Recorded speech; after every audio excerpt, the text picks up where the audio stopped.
Good afternoon. আজকে ব্লগটা বিকেল থেকে শুরু করলাম। আশা করছি তোমরা খুব ভালো আছো, আমরাও বেশ ভালো আছি। তো এখন বিকেল মানে ওই 3টে মতো বাজে। রান্না বান্না খাওয়া দাওয়া সমস্ত কাজকর্ম আমি প্রচুর কাছাকাছি করেছি, তো সেই সমস্ত সব মিটে গেছে। ছাদে সব শুকনো দিয়েছি, তো শুকনো দিয়ে এসে খাওয়া দাওয়া করলাম। খাওয়া দাওয়া করে এখন ভাবলাম এই যে মাছকা বাড়ি তো বাজার দোকান করা হয়েছে, তো সব কিছু বার করেছি, এবার গুছিয়ে তুলবো আর কি। তো সেই কারণে আর কি সব ওই বস্তাটার মধ্যে ভরা ছিল, এই যে বস্তাটা দেখতে পাচ্ছ, এই বস্তাটার মধ্যে ভরা ছিল।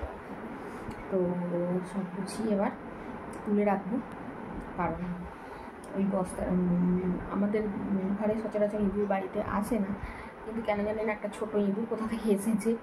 তো এসে দেখছি এই ঘর ও ঘর মানে যাচ্ছে আর কি, ঢুকছে।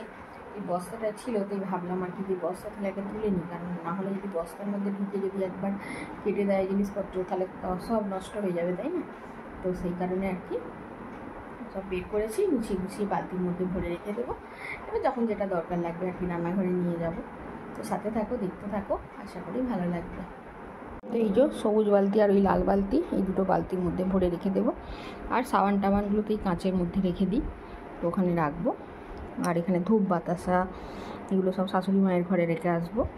এবার যেটা যা যেখানে রাখবার আর কি সেখানে সেই রকমভাবে গুছিয়ে রেখে দেবো। তো একদম পুরো মাসের বাজার। তো চলো ঝটপট করে গুছিয়ে নিই। আর মুদিখানার জিনিসপত্রগুলো সমস্ত কিছু গুছিয়ে নিয়ে তারপরে উঠোন ঘর বারান্দা সব কিছু ঝাঁটটাট দিয়ে এখন চলে এলাম ছাদে। কাপড় জামাগুলো সব এক এক করে গুছিয়ে তুলে নিই, যেগুলো যা শুকিয়ে গেছে, আর যেগুলো শুকায়নি সেইগুলোতেই ওপরের ঘরটার মধ্যে দড়িতে মেলে দেবো। তো এইগুলো মোটামুটি সব পেতে পেতে দিয়েছি, তো এগুলো সব শুকিয়ে গেছে। কিন্তু এই মোটা মোটা টাওয়েলগুলো শুকোবে না, ওগুলো আজকে দিয়ে যেতে হবে এই ঘরের মধ্যে। আর এই সমস্ত বেড কভারগুলোও কেচেছিলাম, এগুলোও সব শুকিয়ে গেছে। বালিশগুলোও একটু রোদ্দুরে দিয়ে দিয়েছিলাম। তারপরে এই কাঁথাটা খাটে পেতে রাখি, তো কাঁথাটা পেতে আর কি তার উপরে বেড কভারটা পাতি। তো কথা হচ্ছে আমার তো ডানলপ গদি, কিন্তু কথা হচ্ছে তোমাদের দাদা ভাই আমার বিয়ের পরপরই আর কি গদিতে যে পলিথিন একটা পেস্টিং লাগানো থাকে, তো ওই পলিথিনটা না কেটে নষ্ট করে ফেলেছিল। তো সেই কারণে আর কি ছেলে যখন ছোট ছিল অয়েল ক্লথ পাততাম, রাবার ক্লথগুলো পাততাম, বড় বড় যে খাটের সমান রাবার ক্লথ। তো এখন আর ওসব কিছু পাততে লাগে না, এখন এই কাঁথাটা পেতে রেখে দিই, কারণ কাঁথাটা ধুলো হয়, আবার মাঝে মাঝে ধুলোটা আর এই ধুয়ে দিই আর কি, পরিষ্কার হয়ে যায় তাহলে। এই হচ্ছে ব্যাপার। তো সামান্য ভুলের জন্য সারা জীবনে আর কি মাসুল গুনতে হবে, কিছু করার নেই। কিন্তু পলিথিনটা যদি থাকতো তাহলে আর কোনো সমস্যা হতো না, গদিটা অতটা ধুলোটা হতো না, তাই না? তো এখন এগুলো সব তুলে নিই। কম্বলটাও প্রায় শুকিয়ে গেছে, হালকা একটু রস মতো আছে, তো এটা ঘরের মধ্যে মেলে দেবো আর কি। তো চলো ঝটপট করে তুলে নিই, তারপর তো আবার কাজকর্ম আছে, বিছানাপত্র সব কেচেছি, এগুলো সব পাততে হবে।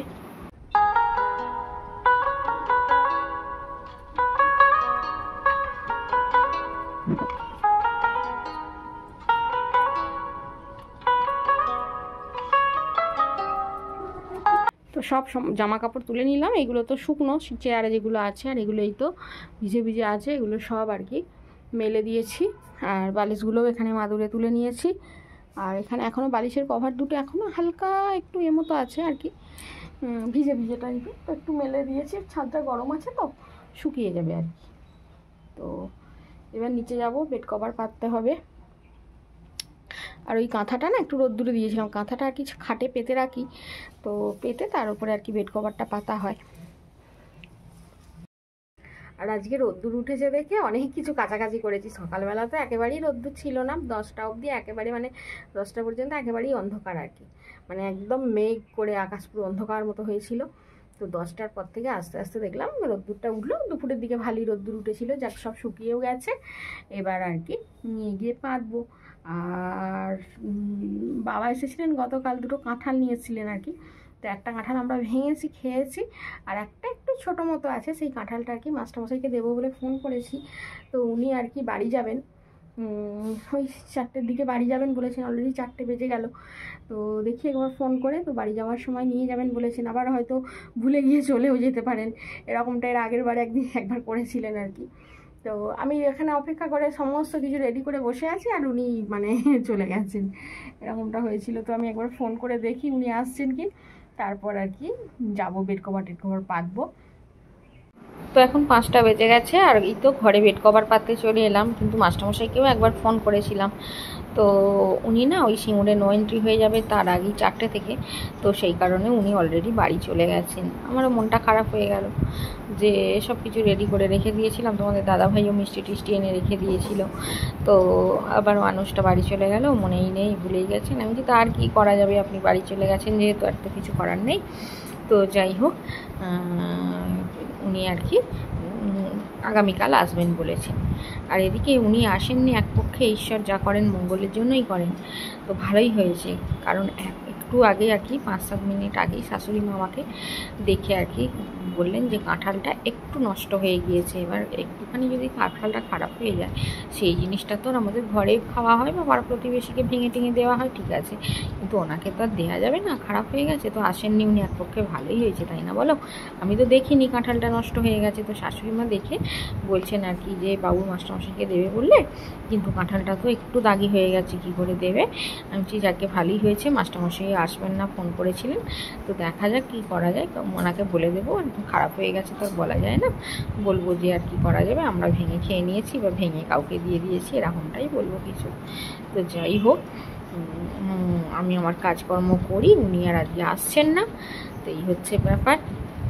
তো আমাদের এই ঘরের বেড কভারটা একা পাতা না একটু মানে চাপ হয়ে যায় আর কি, বারে বারে এদিকে এদিকে যেতে হয়, ঠিক মতো একটু মানে মাপসই করে না পাতলে দেখতেও ভালো লাগবে না, তো সেই কারণে আর কি এই তো বুঝতে হবে। তো সেই কারণে আর কি ওই দুজন থাকলে সুবিধা হয়, একজন এদিকে একজন এদিকে থাকলে। তো দুজন আর নেই, ছেলেও আছে পড়তে, তোমাদের দাদাভাইও তো নেই, তো সেই কারণে আমি একাই ওই পেতে নিচ্ছি আর কি, এদিকে ওদিকে গিয়ে একটু নিজের একটু কষ্ট হয়ে যায়, একটু চাপ হয়ে যায়, কিন্তু তাও ঠিক আছে, পেতেই নিই, ওরা তো আর নেই কেউ। বেড কভারটা তো সুন্দর করে টান টান করে পেতে নিলাম, এবার ওপরে যাব, গিয়ে বালিশ টালিশগুলো নিয়ে আসবো, এক এক করে নিয়ে এসে রাখি, তারপরে পরে আর কি সন্ধ্যার দিকে বালিশের কভারগুলো পরাবো, কারণ এখন তো আর পরানো হবে না। এখন দেখি আলমারিটা একটু গুছাবো।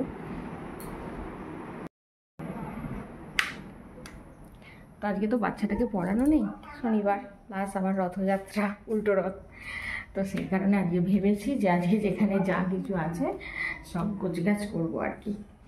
তো আলমারিটা একটু গুছাতে হবে, আর আলমারিটা গুছানো মানে কি, গুছানোই আছে মোটামুটি, কিন্তু বাবা পায়ে ব্যথা পেয়ে গেলাম, তো গুছানোই আছে মোটামুটি, কিন্তু কথা হচ্ছে ওই আলমারিতে ওই ইয়ে দিতে হবে আর কি, ন্যাপথালিন দিতে হবে। তো এর আগে আর কি ওই ছেলের ওখানে বালিতে গিয়েছিলাম যখন, ন্যাপথালিন কিনে এনেছিলাম, তো সে আর দেওয়া আর হয়ে ওঠেনি, তো সেই কারণে সিঁড়ি জানালাটা দিয়ে দিই, তো সেই কারণে আর কি ন্যাপথালিনটা আজকে দেবো। তো বালিশ টালিশগুলো আগে নিয়ে আসি, তারপর এসে দেবো। তো বালিশগুলো এখন ছাদ থেকে নিয়ে এসে কভারগুলো পরিয়ে নিচ্ছি, কারণ ভেবেছিলাম সন্ধ্যার দিকে পরাবো, তো এখন আর বিকেলের দিকে তো আর কাজ নেই, আর বাচ্চাটাও আজকে পড়তে আসবে না, তো সেই কারণে ভাবলাম যে না, একের পর এক কাজগুলো করেই নিই, কারণ তোমাদের দাদাভাই আবার সন্ধ্যাবেলা নিয়ে আসবে বলেছে, এটা ওটা নিয়ে আসবো রথের মেলা থেকে, তো সেই সমস্ত কিছু তো খেতে হবে, তাই না বলো? তো রসে বসে একটু তো খাবো, তো সেই কারণে এখন একটু কাজগুলো ঝটপট করে করেই নিই।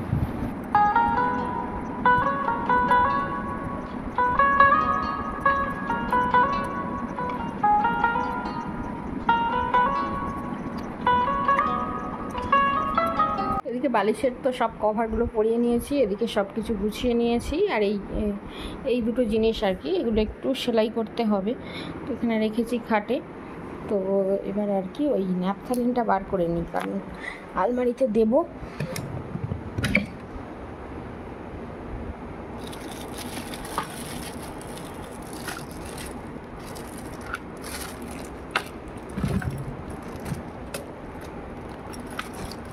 তো এই জায়গাটায় আমার সব সাজগোজের জিনিসপত্র থাকে আর কি, এই যে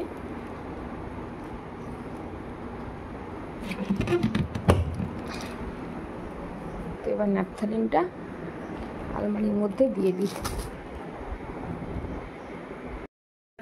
তো ঘরের কাজকর্ম তো সব মিটলো, এখন চলে আসলাম রান্নাঘরে। এই তো ঝাঁকায় আছে এক ঝাঁকা বাসন, তো এগুলো এবার গুছিয়ে তুলে রাখবো। আর ওদিকে তোমাদের দাদাও এসে গেছে, তো ও আবার ওই আজকে তো উল্টো রথের মেলা আছে, তো সেই কারণে ও আবার ওই পাঁপড়, জিলিপি, এগ রোল এই সমস্ত কিছু এনেছে।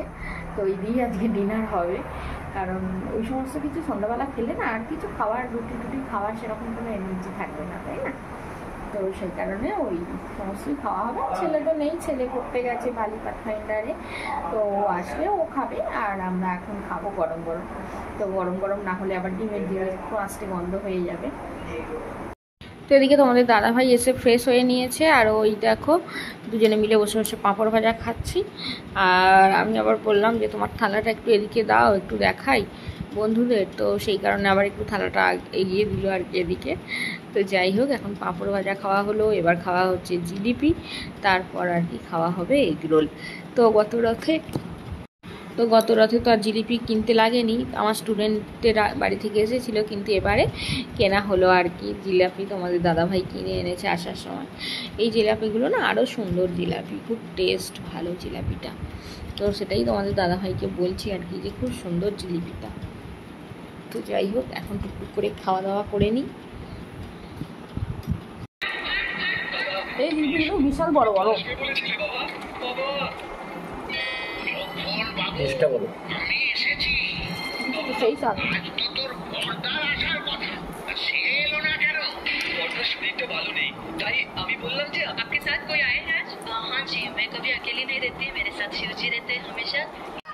আর এগুলো খাওয়া হয়ে গেল। এই তো তোমাদের দাদাভাই এখনো খাচ্ছে, আর আমার খাওয়া হয়ে গেছে। ব্যাস হয়ে গেল আজকের ডিনার। আমরা দুজনে খেয়ে নিলাম, আর ছেলেরটা রাখা আছে, ছেলে আসবে যখন খাবে, কিন্তু ওরটা তো ঠান্ডা হয়ে যাবে, কিছু করার নেই। তো যাই হোক, আজকের মতো আসছি, টাটা।